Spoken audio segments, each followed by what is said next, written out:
Hi everyone, this is JDS. ఫినాన్స్ని సింపుల్గా explain చేయడం అండ్ మనీ అండ్ మార్కెట్స్లో ఉన్న రియల్ గేమ్ని రివీల్ చేయడం ఈ ఛానల్ యొక్క main purpose. Stock market always company performance వల్ల కంట్రోల్ అవ్వదు. చాలాసార్లు ప్రమోటర్స్ కంట్రోల్ చేస్తారు. కంపెనీకి లాస్ వచ్చినా సరే ఫినాన్షియల్ స్టేట్మెంట్స్లో ప్రాఫిట్స్ చూపిస్తారు. టుడే మనం క్లియర్గా డిస్కస్ చేద్దాం. ఈ వీడియో చూసాక మీరు ఫినాన్షియల్ స్టేట్మెంట్స్ చూసే విధానం మారుతుంది. ఈ channel purpose is very simple. బ్లైండ్గా ఫాలో అవ్వకుండా ప్రాక్టికల్గా థింక్ చేయడం నేర్చుకుందాం. మన గోల్ నెంబర్స్ చూడడం కాదు, నెంబర్స్ వెనుకున్న రియాలిటీని అర్థం చేసుకోవడం. అసలు ప్రమోటర్స్ అంటే ఎవరు?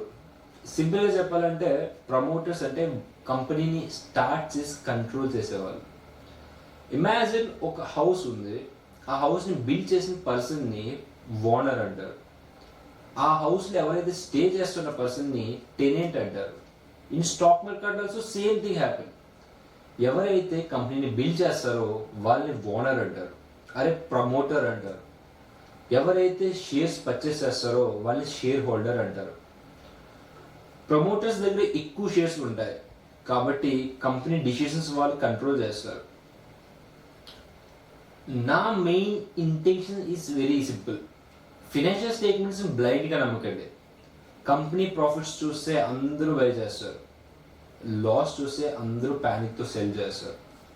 బట్ స్మార్ట్ ఇన్వెస్టర్స్ నెంబర్స్ని బ్లైండ్గా ఫాలో అవ్వరు. వాళ్ళు నెంబర్స్ వెనక ఉన్న రియల్ స్టోరీ ఏంటో చూస్తారు. బికాజ్ నెంబర్స్ మేనేజ్ చేయొచ్చు, ఎమోషన్స్ని ఇంటెన్షన్స్ని హైడ్ చేయలేరు. ఒక స్మాల్ స్టోరీ చెప్తాను. ఇది డైరెక్ట్గా స్టాక్ మార్కెట్ లింక్ కాదు, బట్ ఈ స్టోరీ అర్థమవుతే మీకు స్టాక్ మార్కెట్ ఎలా వర్క్ చేస్తుందో అర్థమవుతుంది. ఒక స్మాల్ టౌన్లో ఒక షాప్ ఓనర్ ఉన్నాడు. ఆయన దగ్గర ఒక బిగ్ సూపర్ మార్కెట్ ఉండింది. బిజినెస్ ఎక్స్పాండ్ చేయాలి అని, సో మనీ కావాలి ఆయనకి.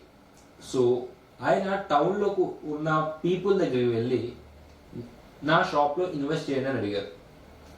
ప్రాఫిట్స్ వస్తే మీకు షేర్ ఇస్తా అన్నారు. చాలామంది ఇన్వెస్ట్ చేశారు.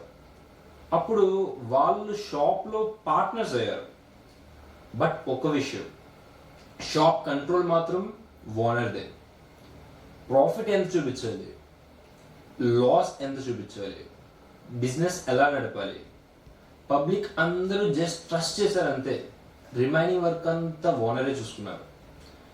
First phase big profit show. ఒక్క ఇయర్లో హ్యూజ్ ప్రాఫిట్స్ చూపించారు. టౌన్లో అందరూ ఎగ్జైట్ అయ్యారు.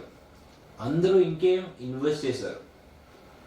షాప్ వాల్యూ పెరిగింది, ఓనర్షిప్ ప్రైస్ పెరిగింది. కానీ సైలెంట్గా ఓనర్ మాత్రం ఏదైతే ప్రైస్ హైక్లో ఉందో అక్కడ సేల్ చేయడం మొదలుపెట్టాడు. తన హోల్డింగ్స్ క్యాష్ చేసుకున్నాడు. దెన్ ఓనర్ హ్యాపీ, పబ్లిక్ కూడా happy. Second phase loss show చేశాడు. నెక్స్ట్ ఇయర్ ఓనర్స్ లాస్ చూపించాడు. పబ్లిక్లో అందరూ ఫియర్ బదులైంది. స్టాక్ ప్రైస్ క్రాష్ అయింది. కానీ ఏదైతే ఓనర్ ఉన్నాడో చీప్ ప్రైస్కి పర్చేస్ చేశాడు. రియాలిటీ, కొన్ని రోజుల తర్వాత బిజినెస్ మళ్ళీ ఇంప్రూవ్ అవుతుంది. షాప్ వాల్యూ మళ్ళీ పెరిగింది. ఇప్పుడు ఓనర్ దగ్గర ఎక్కువ కంట్రోల్ ఉండింది, ఎక్కువ ఓనర్షిప్ ఉంది, ఎక్కువ ప్రాఫిట్ ఉంది. పబ్లిక్ ఇన్వెస్టర్స్ మరి హైలో కొన్నారు, లోలో సేల్ చేశారు. ఇక్కడ moral of the story is very simple. ఈ షాప్ ఓనర్ ఎవరంటే స్టాక్ మార్కెట్లో ఉన్న ప్రమోటర్స్ లాగా. Public investors profit and loss numbers చూసి రియాక్ట్ అవుతారు. కానీ ఓనర్స్ ఫుల్ పిక్చర్స్ని, ఇన్ఫర్మేషన్ ముందే తెలుసు కాబట్టి దాన్ని అర్థం చేసుకుని రియాక్ట్ అవుతారు. కానీ స్మార్ట్ ఇన్వెస్టర్స్ నెంబర్స్ వెనుక ఉన్న ఇంటెన్షన్స్ చూస్తారు. పబ్లిక్ ఎమోషన్తో రియాక్ట్ అవుతారు, బట్ స్ట్రాంగ్ హ్యాండ్ స్ట్రాటజీతో రియాక్ట్ అవుతాయి. అండ్ మీరు ఇప్పుడు ఒక క్వశ్చన్ అడగచ్చు. సెబీ ఉంది, కంపెనీస్ యాక్ట్ 2013 ఉంది, కార్పొరేట్ గవర్నెన్స్ ఉంది కదా. ఉంది, రెగ్యులేషన్స్ ఉన్నాయి, ప్రొటెక్షన్ సిస్టమ్స్ ఉన్నాయి. బట్ రెగ్యులేషన్స్ అంటే జీరో రిస్క్ అని కాదు కదా. లా ఫ్రేమ్వర్క్ ఉంది, కానీ ఫైనల్ డిసిషన్ రెస్పాన్సిబిలిటీ ఇన్వెస్టర్స్ దగ్గరే ఉంటుంది. ట్రాఫిక్ రూల్స్ ఉన్నాయి కదా అని యాక్సిడెంట్స్ జరగడం మానేస్తాయా? కాదు కదా. నేను స్టాక్ మార్కెట్ అగైనెస్ట్ కాదు, blind investing against. Stock market wealth create చేస్తుంది, ఇది ఒక పవర్ఫుల్ టూల్. ఇన్వెస్ట్ చేయండి, కానీ అవేర్నెస్తో ఇన్వెస్ట్ చేయండి. Stock market is success key is very easy. Numbers చూడడం కాదు, మేనేజ్మెంట్ బిహేవియర్ అబ్జర్వ్ చేయండి. ఫినాన్షియల్ స్టేట్మెంట్స్ పర్ఫార్మెన్స్ చూడండి, ప్రమోటర్స్ బిహేవియర్ రియల్గా ఎలా ఉందని గమనించండి. నెక్స్ట్ టైం ప్రాఫిట్స్ చూసి ఎగ్జైట్ అవ్వకండి, లాస్ చూసి ప్యానిక్ అవ్వకండి.